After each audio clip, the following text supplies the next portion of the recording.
You're listening to episode 110 with Dr. Margaret Paul. It's a process for learning to take responsibility for how we're treating ourselves because, so many people treat themselves really badly. They judge themselves, they ignore themselves, they give themselves up. And if they treated an actual child that way, they would get arrested for child abuse. Hi, I'm Dr. Josh Hant, and welcome to Lifestyle Locker Radio, where we help you create an awesome life and lifestyle. From nutrition to fitness, mindfulness to peak performance, and relationships to money mindset, we bring you on an amazing journey to help you unleash your human potential. So here's a little bit about our guest today, Dr. Margaret Paul. She's a best-selling author and co-creator of the powerful inner bonding self-healing process and the related SelfQuest self-healing online program recommended by both Lindsay Wagner, who's an actress, and singer Alanis Morissette. She has appeared on numerous radio and television shows, including Oprah. How cool is that? Her book titles include Do I Have to Give Up Me to Be Loved by You, which have over 1 million sold, and subsequent titles, Do I Have to Give Up Me to Be Loved by God and My Kids. Her next book is Healing Your Aloneness, Inner Bonding, and recently published Diet for Divine Connection. Margaret holds a PhD in psychology, is a relationship expert, public speaker, consultant, and artist. She has successfully worked with thousands and taught classes and seminars for, get this, over 50 years. She's a master, people. She is a master. Margaret lives in Colorado. She has 3 children and 3 grandchildren, and in her spare time, she loves to play with her grandchildren, paint, ride her horse, read, make pottery, and kayak. So without further ado, let's dive right in with Dr. Margaret Paul.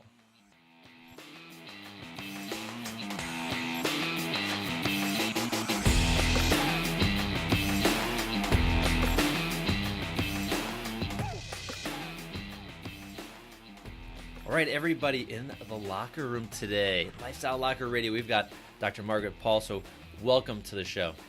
Thank you so much. I'm excited to spend this time with you. And Margaret, I'm very excited to have you. You've been around the wellness world, lifestyle world for so long, and you were talking my language, and I appreciate you for being one of the wellness warriors or lifestyle warriors for so many years. So thank you first for that. But can you tell us a little bit of your background, your story? I know we've read the bio ahead of this, so just give us a little bit of your story, from your being a therapist to where you are today. Well, so I came from a dysfunctional family like so many people, and my mother was a narcissistic rageaholic. So when I was a mess, of course, she thought it was my fault. And so when I was 5 years old, she took me to a psychiatrist, and I remember him saying to me, "Tell your mother not to yell at you." And I remember thinking, I'm 5 years old. She's not going to listen to me. You tell her. And then my next thought was, I could do a better job than you. And that was the day that I decided to go into this work. And I never actually wavered from it. And then I was a very kind of unhappy young person, went into tons and tons of different kinds of therapies, which didn't help a whole lot. And I became a traditional psychotherapist, which I did for 17 years. And then I was just not happy with the results for me, with my own therapy and the results with my clients. So I started to pray for a teacher and a process. And that's when I met Dr. Erica Chopich. We had to meet because she had half the process and I had half the process of inner bonding. And Spirit kind of brought it in, put it together, and it's been evolving for the last 34 years. And it's just an amazing healing process that millions now all over the world have been practicing with fantastic results. I love that. And so I'm excited to share that. Yeah.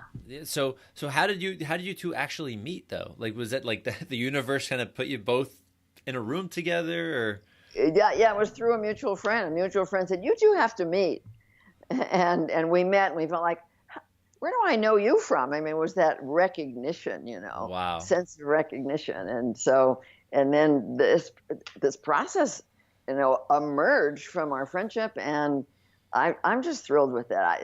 It's so exciting to me. I absolutely love sharing this with people because I see the results that happen so fast in people's lives. Okay, so let's dive into inner bonding.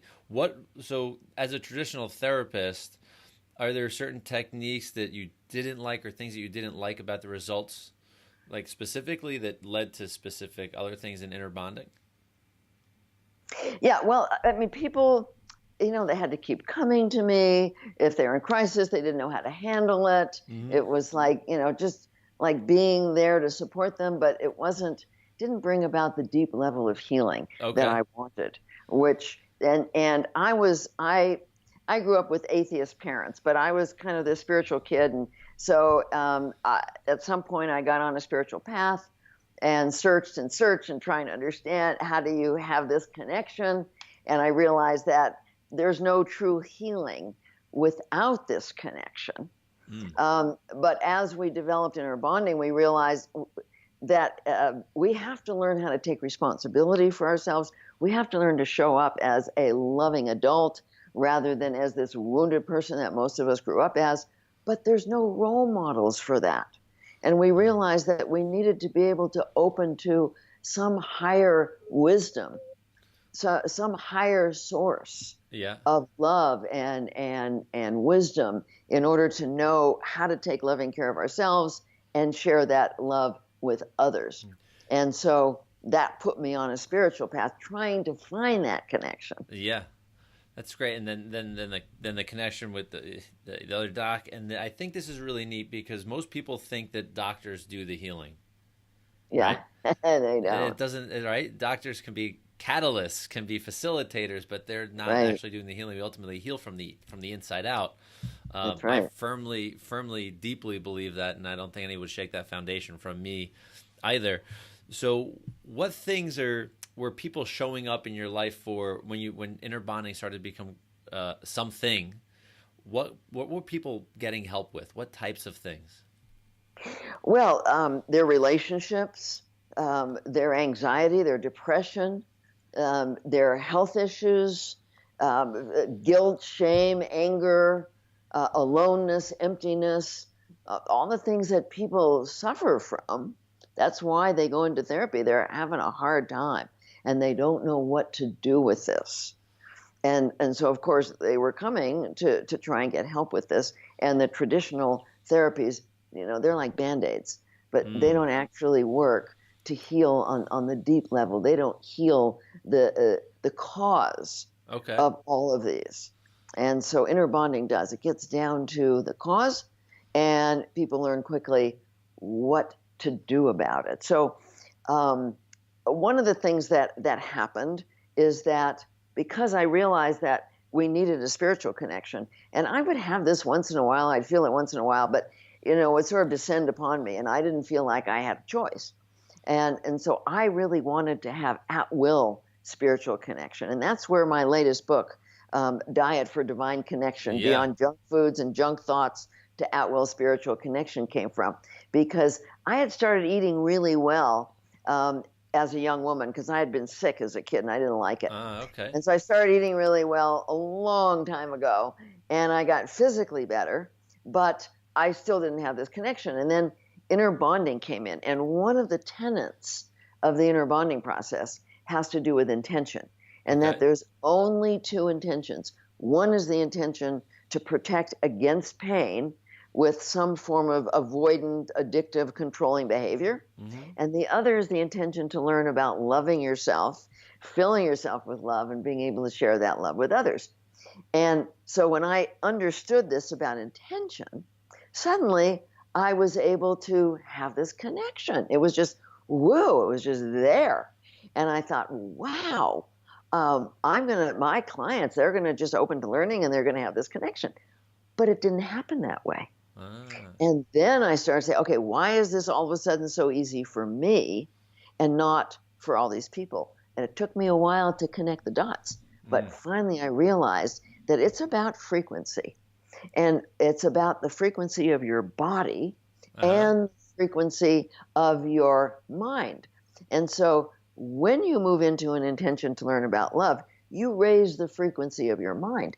But if you're eating crap, if you're eating junk food, the frequency of your body is very low, and you're not going to be able to raise your frequency high enough to access that higher guidance. So I started eating only organic, all organic when I was 22 years old. That was a long time ago. Yeah.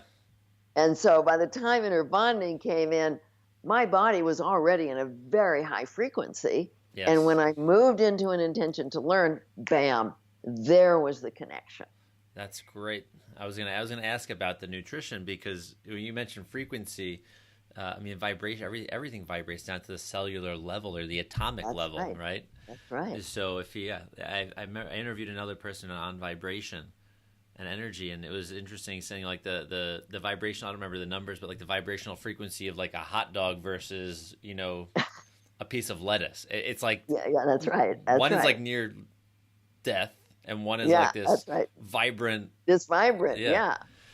And so that's what I speak about in the book, is the vibrancy of the foods you eat, that the fresh, clean, organic foods, not the processed foods, not the vegetable oils, not the sugar, not the GMOs, the preservatives, and then everything that the antibiotics do to the gut, and then the gut gets out of balance, and then all that toxicity goes up in your brain, and then you get anxiety and depression, and then you take the antidepressants, and all of this, it's circular. Yeah.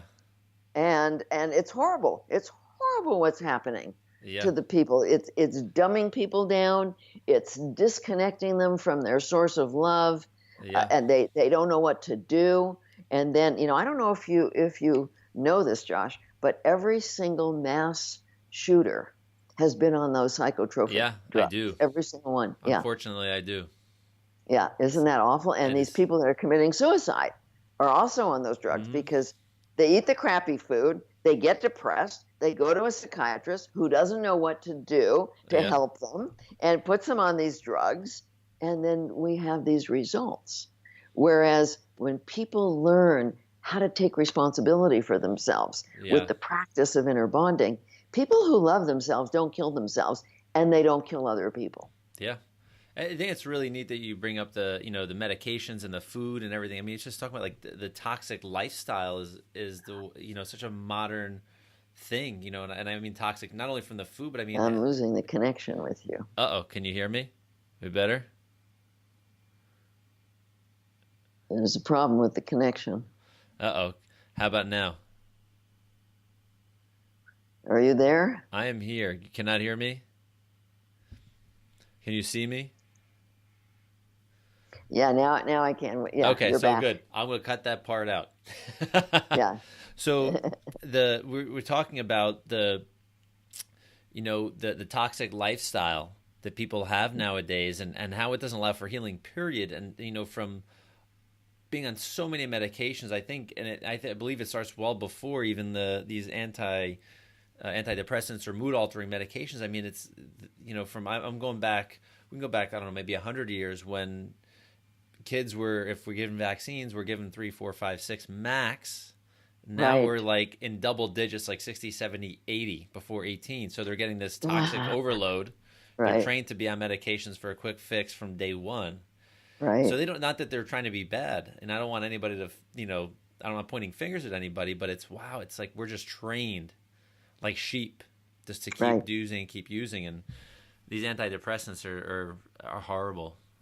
Absolutely horrible. Well, and I don't know if you know Irving Kirsch's work, The Emperor's New Drugs. He absolutely proves that it's a placebo effect. The drug companies made up this whole thing about a brain imbalance, which doesn't exist. Yeah. It's a gut imbalance. It's a gut imbalance that creates the toxicity in the brain. Yeah. Yeah, I haven't heard of his work, but I mean, that makes sense. I mean, everything goes in our body has to be processed somewhere, right? In our gut. And that's right. Wow. So we know inner bonding deals with, obviously nutrition has a huge part to play in this, just because you can't be healthy, have a healthy mind, obviously, without having a healthy, I don't want to say the word diet, but healthy lifestyle as far as eating goes. Right. What other pieces of the puzzle did you start to find with inner bonding? And I know you've mentioned love a bunch of times. So is there a way we measure that, or is there a way that people get, like, I know what it is to love someone, Right. But how do you talk about loving yourself. Right. Yeah. So one of the things that's really important is that in our society, people have kind of been trained to avoid their feelings. They judge their feelings, they go to addictions, they stay up in their head instead of being present in their body. They make other people responsible, they blame other people for their feelings. They don't recognize that our feelings are a source of inner guidance. Our feelings are letting us know whether we're loving ourselves or whether we're abandoning ourselves. They're letting us know about what's happening with other people and situations. And it appalls me that people want to take drugs to numb out their feelings or turn to various addictions to numb out their feelings.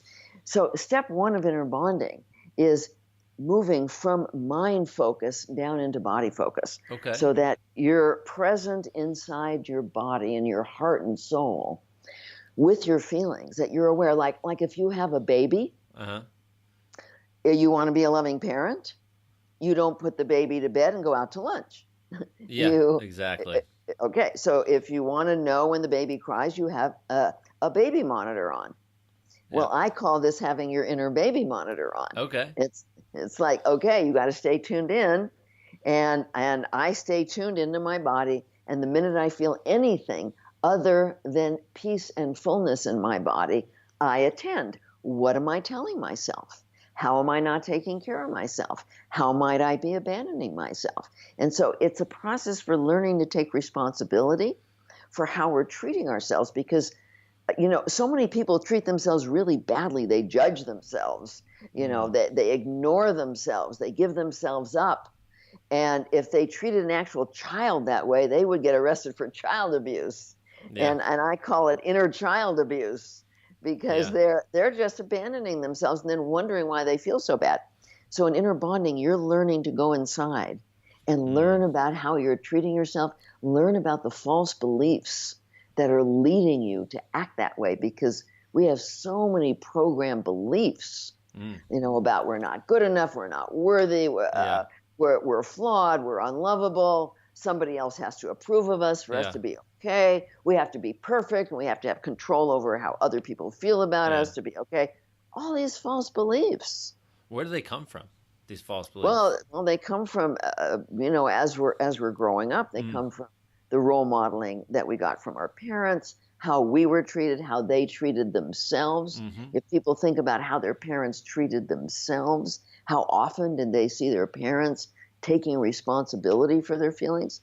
My dad came home, he sat in front of the TV, drank beer, my mother gave herself up. I mean, so many people say that to me. So that was the role modeling that they got. And they didn't learn how to take care of themselves, how to learn from their feelings.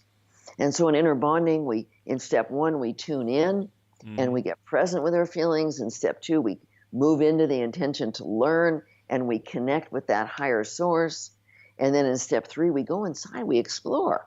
What am I telling you? How am I treating you? We can think of our feelings like this inner child. And we're talking to this child and saying, how am I treating you? What am I telling you that's making you anxious or depressed or angry or empty or alone? And that way we get to tune into what we're doing, how we're treating ourselves. And there's a tremendous amount of information that we gain from being present with our feelings and being open to learning. And then once we get a real good idea of how we're treating ourselves and what the beliefs are, that's when we go up to our higher guidance.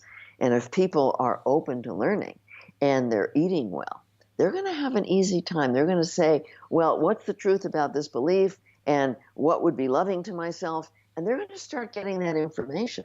See, I can ask that now because I've been practicing this. What's the truth about this? What's loving to me? And bam, I get information. And people start to get that when they're really open and they're eating well. Yeah. And then they, then of course they have to take the action. Step 5 is taking the loving action towards yourself. And then step 6 is going back in and saying, okay, how do I feel now?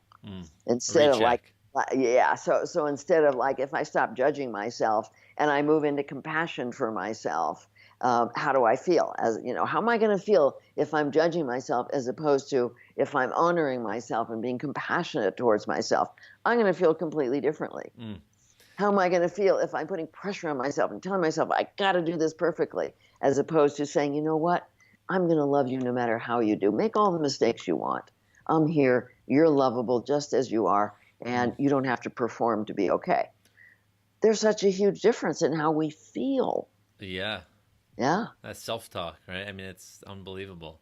So Right. you got me thinking. I just want to circle back for a second. I'm thinking of both men and women possibly having different experiences, maybe even going through inner bonding or finding it or experiencing it. But also, going back to when roles started to become something, when there wasn't like a community, like a family community, like maybe at a farm where we all had to do something, whether it's Right. family and kids. And now it's, or it used to be, the dad would go to work, the mom would have to stay home and work 100 hours taking care of the kids. The dad would come home and sedate himself with a beer and sit down and do Right. nothing. And the mom would, get no love. And it would Right. just be like this awful, and the kids probably get the same thing. So, I mean, that's kind of sounds like what you're talking about. So Right. do you see in your work and the people you work with, do you see it's more prevalent, these problems or these challenges with men or women? Oh, it's with both. It's with both? It's with both. Okay. Yeah. Women are more open to seeking help. Yes, agreed. Yeah. Yeah. But about a third of the people that I work with are men, my clients, people who come to my intensives, my workshops. Okay. It's usually about a third are men, and it's great. I love it when men Yeah. come, but it's not that women have more problems. It's just No, that I don't even think that, but I mean, in my opinion, I would say the men probably have more of the challenges, but they're not open to being open. right. You know what? It's everybody's got them. Of It's course. just our society, without the good role modeling, with the media, the way people treat each other. I mean, where are the loving role models in our country right now? Yeah, I mean, in the whole world, it is kind of crazy if you think about it. Yeah. So you mentioned workshop, you mentioned clients. So you work in many different ways with people with inner bonding, and I'm sure Right. with this program you're talking about nutrition, I'd imagine. Oh, all the time, all Okay. the time. Yeah, yeah. It's one of the first things that I ask people. Yeah, because people come to me. A lot of them are depressed. I always ask about how they're eating, and they always say to me, "Oh, I eat well." And then Of I say, course. "Tell me what you eat," and it's awful. They don't understand what eating well is. And Yeah. so, as they're willing to change their diet, yeah, that's absolutely essential because people can learn to love themselves emotionally, but if they're abandoning themselves physically, they're still going to feel really bad. Okay. Would you also say that you don't have to have to go far down that road of depression or anxiety or some kind of mood change to find your work? Could Yeah, I walk in and say, because I'm a happy-go-lucky person, I want to go deeper and Oh yeah. I get people who just they like to grow, they like to learn. They don't have to be absolutely miserable, uh-huh. but I get a lot of really really bright and very successful people who have everything in life. They have the big house and the boats and the partner and the kids, but they don't feel fulfilled. Yeah. Because they're abandoning themselves and they don't understand. They thought all these external things are going to fill them up, and they may even be eating really well, but they're still feeling a kind of emptiness because they don't know how to bring love inside of them. So it's And so, I'm sorry, yeah. I don't want to interrupt you, but you just talk about filling voids with material That's or right. an addiction of some sort, whether it's a medication or drug or That's right. So it's Yeah, going and look deeper. at these people. Look at like Kate Spade and Anthony Bourdain. They had everything. Mm-hmm. Yeah, but they didn't know. I don't know how they ate, so I don't know what their diet was. But I can tell you that they were abandoning themselves. There's basically 4 ways that people abandon themselves. They stay up in their head instead of present with their feelings. They judge themselves. They turn to addictions to numb out, or they make other people responsible for them. And so, if you imagine again that you have a child, and instead of wanting to love the child, you judge the child, you ignore the child, you you turn to alcohol when the child needs you, or you keep trying to get somebody else to take care of the child, that child's going to feel horrible, going to feel rejected, going to feel abandoned. That's what we do to ourselves on the inner level. So people can have all this fame and fortune and everything. But if they're abandoning themselves, they're going to be depressed. They're going to be anxious. Then they don't know what to do. Then they turn to the medications and it doesn't work and they don't know what to do. So this is an amazing program for all areas. I mean, like from, we'll say, good to the most extreme, abandonment of life, right? Right. When you start this work with someone that is been on a, I would say, a challenging journey, right? They've abandoned, maybe like someone like you mentioned that has all the stuff, all the fame, all the money, all the things, but they're breaking down. How long does it, like, that process have to take, or is it different for everybody? It just depends on how devoted the person is to the practice. Okay. If they start to practice and they're really devoted to it, things can change for them like in a week. It can change. Okay.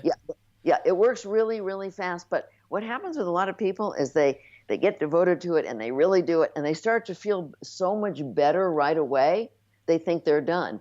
And that would be like, like you adopt a child and you're really there for the child and the child improves and the child's happy and then you just ignore the child again. That it doesn't work that way. So this is a lifestyle. Yeah. It's like eating. You don't just eat well for a few weeks and then, okay, fine, I'm feeling better, then I can eat junk again. Yeah. It's like brushing your teeth. If they're clean, they're not going to stay clean. No, that's right. And so that's exactly right. So you want to build this into your life. You want this to become a way of life, but it does work very rapidly if people practice it. They have to practice it for it to work. Okay. Yeah. So what are the best ways for people to get involved with your work? Well, they can go to the website, innerbonding.com. Mm-hmm. We have a free course there, a free 7-day course. They can learn the basics of it. There's a place that says free help on there where they can get help. There's thousands of articles, all my books, and I hope people read the recent one because I think that's the best, The Diet for Divine Connection. The first half is about food, and the second half is about inner bonding. Oh, great. And so it'll teach it. There's a lot of ways if they want in person. They can work with me. I have many, many well-trained facilitators that are fantastic. In fact, I have a whole facilitator training program that's worldwide. It's really great. I have workshops, intensives, just so many ways. I do online courses, like I'm doing one now called Love Yourself. It's a 30-day course that people do at home where they get an email every day with an action step, and there's a forum to share and ask questions and a coaching call once a week. And that's phenomenal. People's lives are changed in that 30 days. So and then great. I have a whole bunch of those online courses. So there's a lot of ways, and I try and keep it not real expensive so that people can afford it.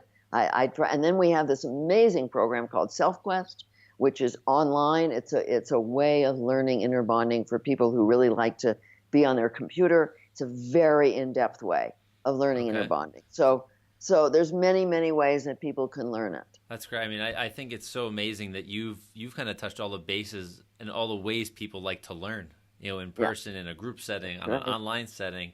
That's amazing. You've done this for a little bit, maybe? I've done this. I've been doing this over 50 years. Yeah. So, wow, you are a master. I want to tell you something, Josh, because people don't really understand about the fact that you don't have to get old and decrepit. My next birthday, I'm going to be 80 years old. No way. Yeah, I'm going to be 80 years old. No way. I want to go. I want to go celebrate with you. Yeah, and my energy is sky high. No kidding. Yeah, my health is unbelievable. I don't have any of the health problems that people my age have, and I just intend to keep going. I have no desire to retire because I love what I do.